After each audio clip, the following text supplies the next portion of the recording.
법원이 전광훈 사랑제일교회 목사의 보석을 취소해달라는 검찰의 청구를 받아들였습니다. 전 목사는 140일 만에 다시 구속 수감되게 됐는데요. 취재기자 연결해서 자세한 소식 알아보겠습니다. 이경국 기자.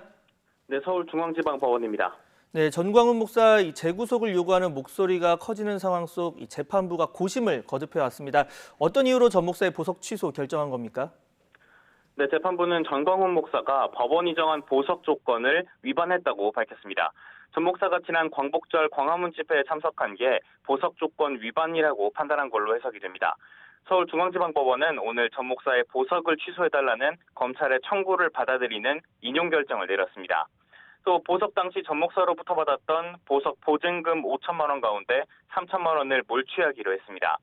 앞서 재판부는 전 목사의 보석을 허가하면서 재판 중인 사건과 관련되거나 위법한 집회 시위에 참가해선 안 된다는 조건을 달았습니다. 하지만 보석 결정 이후 전 목사가 광복절 집회에 참가하고 또 불법 집회 논란까지 일자 보석 조건을 어겼다고 판단한 것으로 보입니다. 재판부는 검찰이 보석 취소를 청구한 지 20여일 만에 이 같은 결론을 내렸는데요. 별도의 신문 절차 없이 검찰과 전 목사 측이 낸 의견서 등을 토대로 서면 심리만을 거쳐서 결정을 내렸습니다. 보석 취소 결정에 따라 검찰은 전 목사의 주소지를 담당하는 경찰서장에게 수감 지휘를 하게 됩니다. 경찰이 신병을 확보하면 전 목사는 앞서 구속 수감됐던 서울구치소로 보내질 가능성이 큽니다.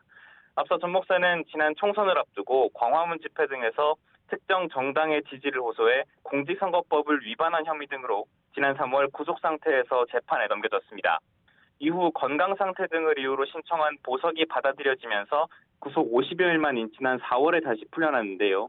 지난달 광복절에 열린 대규모 광화문 집회가 논란이 되면서 다음 날 검찰이 보석 취소를 청구했습니다. 검찰은 전 목사가 위법한 집회에 직접 참석했다며 보석 조건을 정면으로 위반했다고 지적했는데요. 전 목사 측은 재판 중인 공소사실과 관련이 없고 또 위법한 집회도 아니었다는 취지의 의견서를 냈지만 결국 받아들여지지 않았습니다. 앞서 검찰의 보석 취소 청구 다음 날 전 목사가 코로나19 확진 판정을 받고 입원하면서 법원의 판단이 미뤄져 왔습니다. 결국 보석이 취소되면서 전 목사는 다시 구속된 상태에서 공직선거법 위반 사건 재판을 받게 됩니다. 전 목사의 변호인 측은 이 같은 법원의 결정에 대해 항고하겠다는 뜻을 밝혔습니다. 지금까지 서울중앙지방법원에서 YTN 이경국입니다.